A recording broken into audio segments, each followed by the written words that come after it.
The 40th session of the Senate in the second regular session of the 16th Congress is hereby called to order. Senator Grace Poe will lead the chamber in prayer. Sa ngalan ng Ama, ng Anak, ng Espiritu Santo. Amen.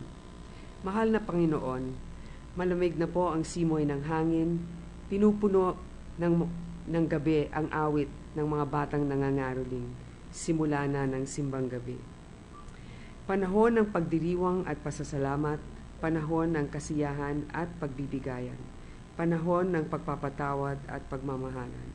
Panginoon, gabayan mo po kami sa nalalabing araw ng aming sesyon.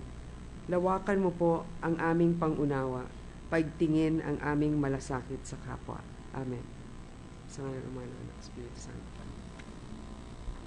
With the permission of the chamber, we suspend the session for 1 minute to enable our other colleagues to come to the session halls. Session suspended.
Ano?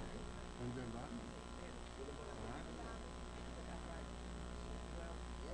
Si Senator Osmeña. Si Senator Bongbong.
Ano si Senator?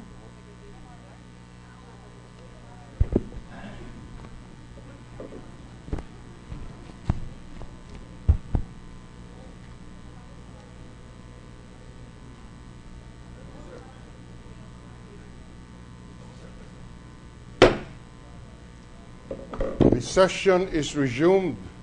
The Secretary will please call the roll. Roll call of members.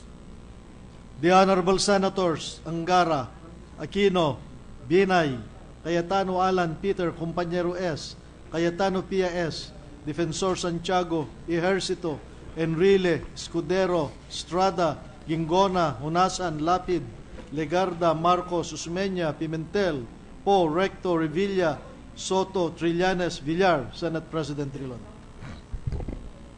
12 senators answered the roll call.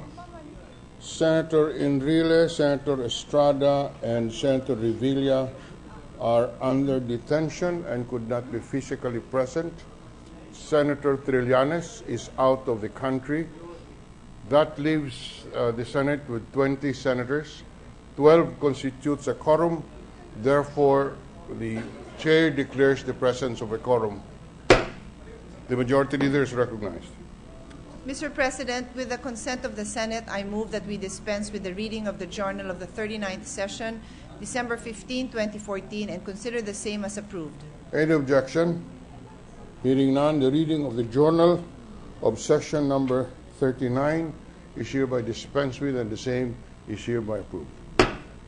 Mr. President, Senator Soto has a manifestation. May we recognize Senator Soto?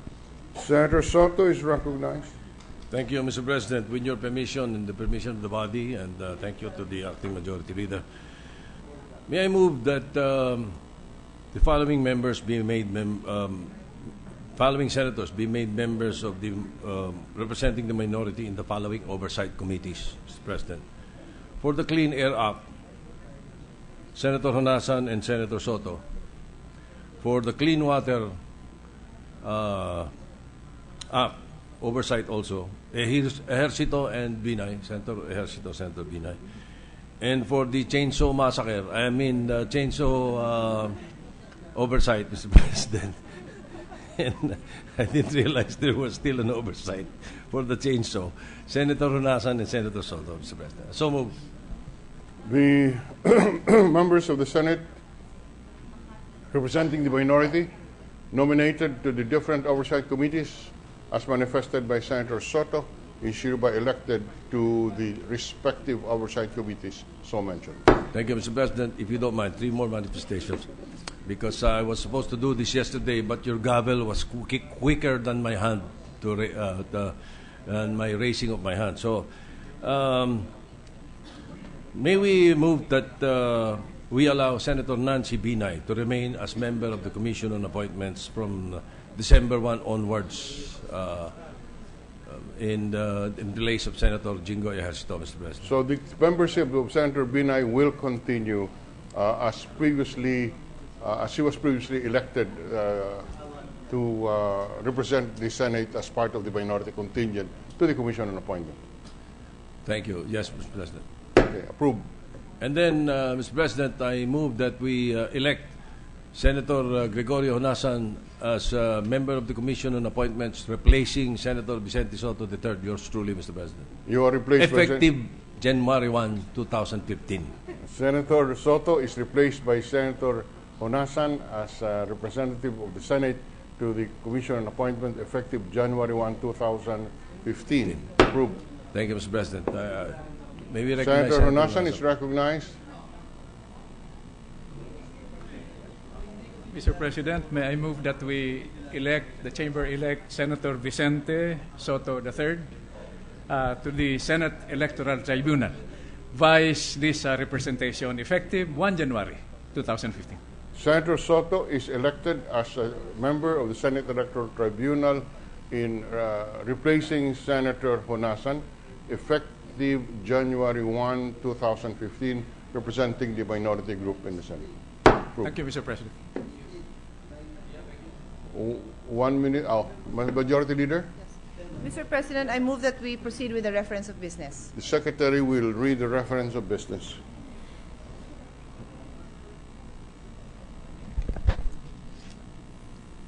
Messages from the House of Representatives. Letters from the House of Representatives informing the Senate that on 10 December 2014 it passed the following House bills / House Joint Resolution in which it requests the concurrence of the Senate. House number 5206 entitled An Act banning the catching, selling, purchasing, possessing, transporting, importing, and exporting of all sharks and rays in the country. To the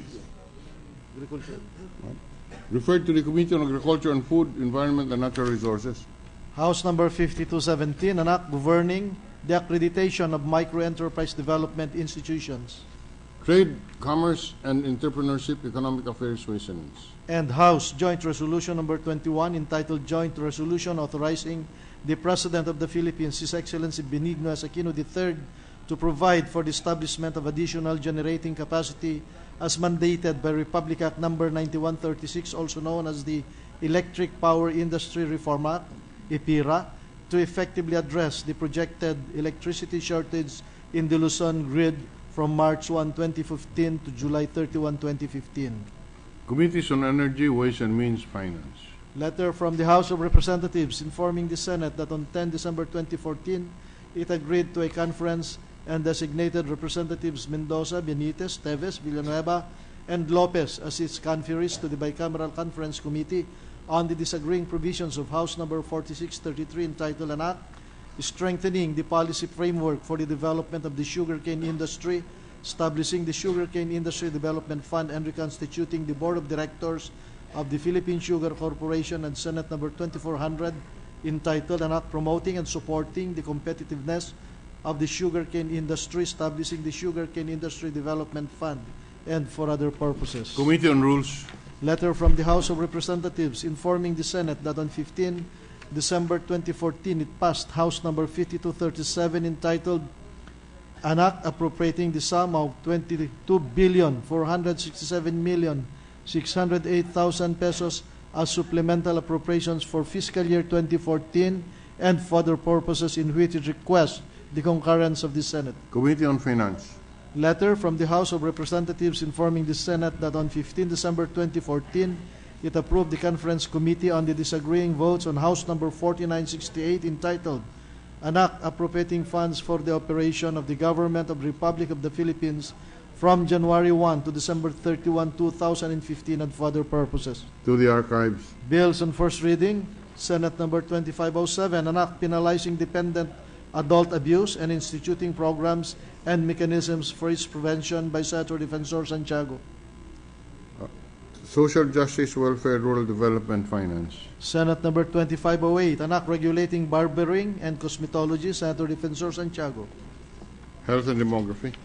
Senate number 2509, An Act establishing welfare homes for destitute persons, Senator Defensor Santiago. Social Justice, Welfare, and Rural Development, Finance. Senate number 2510, An Act to provide grants to part-time and independent students, Senator Defensor Santiago. Education, Arts and Culture, Finance. Senate number 2511, An Act to protect consumers' phone records, Senator Defensor Santiago. Public Services, Justice and Human Rights. Senate number 2512, An Act repealing Article 891 of the Civil Code of the Philippines, Senator Defensor Santiago. Women, Family Relations, Gender Equality. Senate number 2513, An Act amending Article 2206 of Republic Act number 386, otherwise known as the Civil Code of the Philippines, to increase the amount of damages for death caused by crime or quasi-delict by Senator Defensor Santiago. Justice and Human Rights. Senate number 2514, An Act ensuring fair franchising practices, Senator Defensor Santiago. Trade, Commerce and Entrepreneurship. Senate number 2515, An Act providing for a Magna Carta of the Poor, Senator Ligarda. Social Justice, Welfare, Rural Development, Ways and Means, Finance. Senate number 2516, An Act rendering election service non-compulsory for public school teachers, authorizing the appointment of other qualified citizens, providing for compensation and other benefits, amending for the purpose the Omnibus Election Code, Republic Act number 6646, and other election laws by Senator Ligarda. Rural Electrical Reforms, People's Participation, Finance. Resolutions, PS Resolution number 1058, directing the proper Senate Committee to conduct an inquiry in legislation report that some nurses still get salaries below the stipulated minimum, Senator Defensor Santiago. Health and Demography, Civil Service, Government Reorganization. PS Resolution number 1059, directing the proper Senate committee to conduct an inquiry of legislation on the report that 10 million pesos was stolen from the Navy vault in the Fort Bonifacio Naval Station. Senator Defensor Santiago. Defense and Security. PS Resolution number 1060, directing the proper Senate committee to conduct an inquiry in aid of legislation on the reported panic and traffic disruption caused by bomb hoaxes in Metro Manila. Senator Defensor Public Santiago. Order and Dangerous Drugs. PS Resolution number 1061, directing the proper Senate committee to conduct an inquiry in aid of legislation on the reported slow pace of rehabilitation after the Zamboanga City standoff. Senator Defensor Santiago. Local Government. PS Resolution number 1062, directing the proper Senate committee to conduct an inquiry in aid of legislation on the reported prevalence of illegal mining and timber poaching activities in Pangis, Rangani. Senator Defensor Santiago. Environment, Natural Resources, Local Government. PS Resolution number 1063, directing the appropriate Senate committees to conduct an inquiry in aid of legislation on the impact of the enhanced interagency coordination mechanisms of the national government and the proactive response of local government units and the private sector on disaster preparedness and mitigation of the country by Senator Paulo Benigno Bamaquino IV. National Defense and Security, Local Government. Communication letter from the Office of the President of the Philippines transmitting to the Senate 2 regional copies of the following: Republic Act number 10650, an act expanding access to educational services by institutionalizing open distance learning in levels of tertiary education and appropriating funds therefore, which was signed by His Excellency President Benigno Aquino III on 9 December 2014. To the Archives. Majority Leader.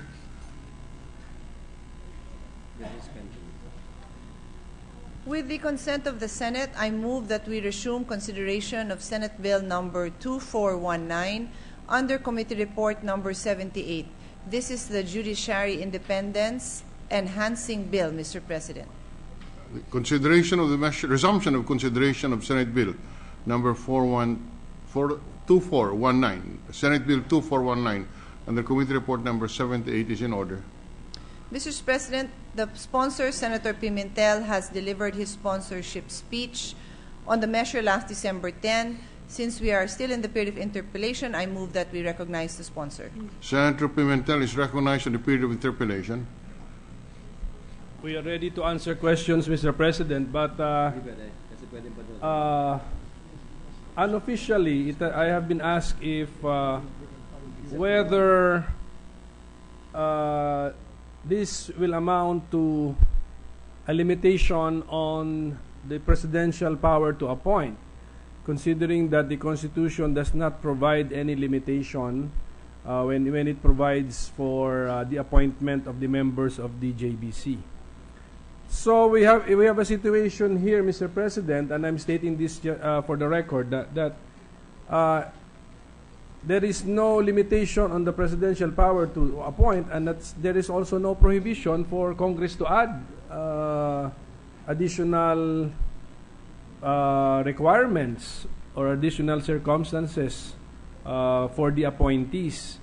And our measure, the measure we are considering at the moment, provides that no regular member of the JBC shall be appointed for more than 2 full terms. That is the essence of the amendment because of the bill, which amends current practice. The current practice is that regular members of the JBC, and these are four persons, can be reappointed without limitation. That is the situation now, and this is so. The current measure will now restrict the number of times that a regular member can serve in the JBC only to 2 full terms. So, in the opinion of this representation, we are not actually touching or limiting the power of the president to appoint, but we are limiting the qualification of persons to sit as regular members of the JBC. So the president can still appoint who he wants to be a regular member of the JBC for as long as he complies with the constitutional requirements, but at the same time, that person shall not have served yet 2 full terms in the JBC. So, in my opinion, Mr. President, we are not on unconstitutional territory. I believe we are safe on the constitutional aspect, Mr. President. So the sponsor is of the view that the bill neither limits the prerogative of the president, that the bill is not an undue limitation on the presidential prerogative to make appointments, nor does it impose an additional qualification which is not found in the Constitution. That's the view of the sponsor for purposes of the record. And let me add, Mr. President, yes, Mr. President, you captured my position accurately, but let me add also that actually we are pursuing a state policy, because Section 26 of Article 2 says that the state shall guarantee equal access to opportunities for public service. So this is if we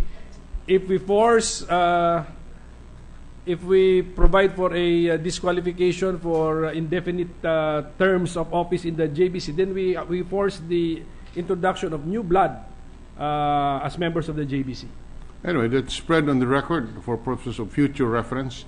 Thank you, Senator Pimentel, the author of the measure. That was the query of the chair yesterday. So with that, is there any senator, the Majority Leader, who has reserved the right to raise questions on the period of interpellation? There are none, Mr. President. And since this measure was sponsored last week, I believe that is ample time for our colleagues to have registered their desire to interpellate. So on that note, Mr. President, I am moving to close the period of interpellation. Any objection? Hearing none, the period of interpellation is terminated. Mr. President, I open the period of committee amendments and also move to recognize the sponsor, Senator Pimentel is recognized. The period of committee amendments. May I ask for a minute suspension, Your Honor? 1 minute suspension.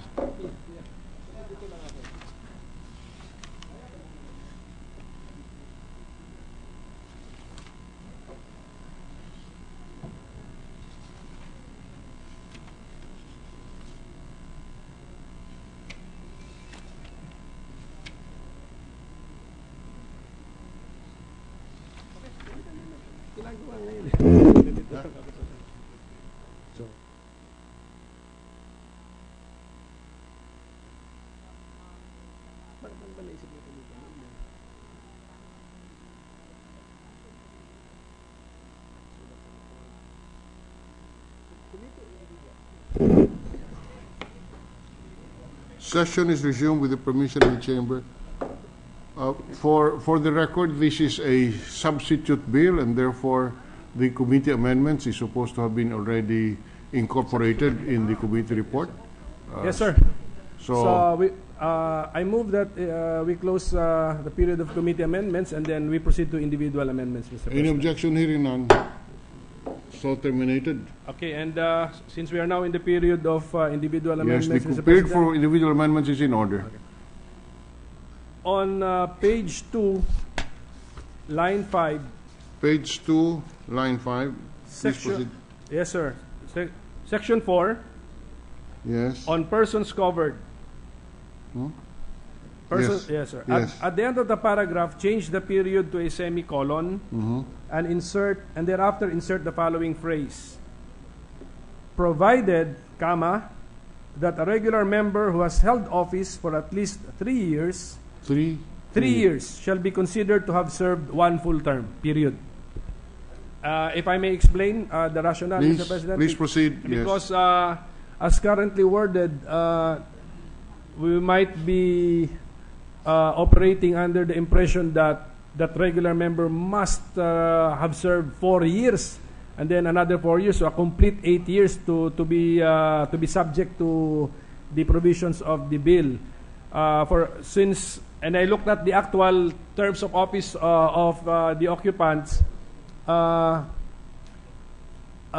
It is very rare for us to see persons who have served for full 4 years. So we have to, some are missing 1 month, 3 months, short of 4 years. So, but this is substantially 1 full term. So we have to add this, Mr. President, so that if it's at least 75% of the term, 3 years out of 4 years, we should consider this already as 1 full term.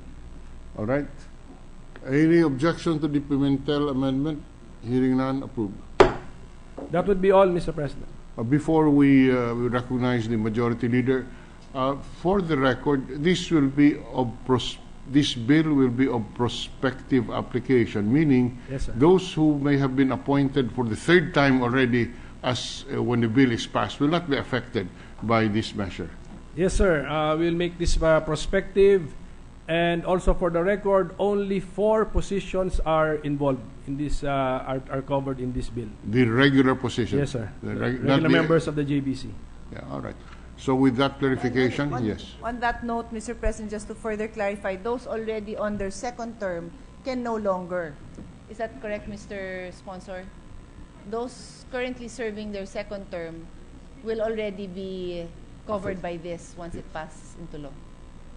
I think that should be, yeah, because when this becomes law, then the rule is applicable. Yeah. Then, They would. yes, I would agree with the manifestation, Mr. President. So for the record, those who are serving as we pass the law, assuming we pass the law, Yes. those who are serving already on their third term will not be affected by the law. But those who are serving their second term will now be prohibited, will now suffer the disqualification of a third term. Is that correct, Mr. Sponsor? That is my interpretation, Mr. President. But on those serving their third term, not be affected in the sense that they will be allowed to finish their term. That's correct. Yes, They'll sir. be allowed to complete their term. Yes, sir. That is also my interpretation, Mr. But President. those who are on their second term will be affected by the prohibition against a third term. That's correct, Mr. President. And the organizations which endorse them will now take into account or consideration the All right. provisions of this new law. Yes, Majority Leader. Yes. Thank you, Mr. President.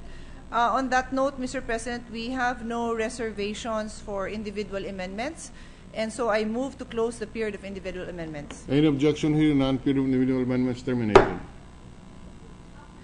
Mr. President, I move to approve on second reading, Senate Bill number 2419 under Committee Report number 78.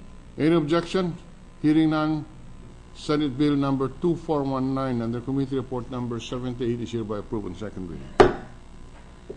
I move that we suspend consideration of Senate Bill number 2419 under Committee Report number 78. So suspended. A minute suspension, Mr. President. 1 minute suspension.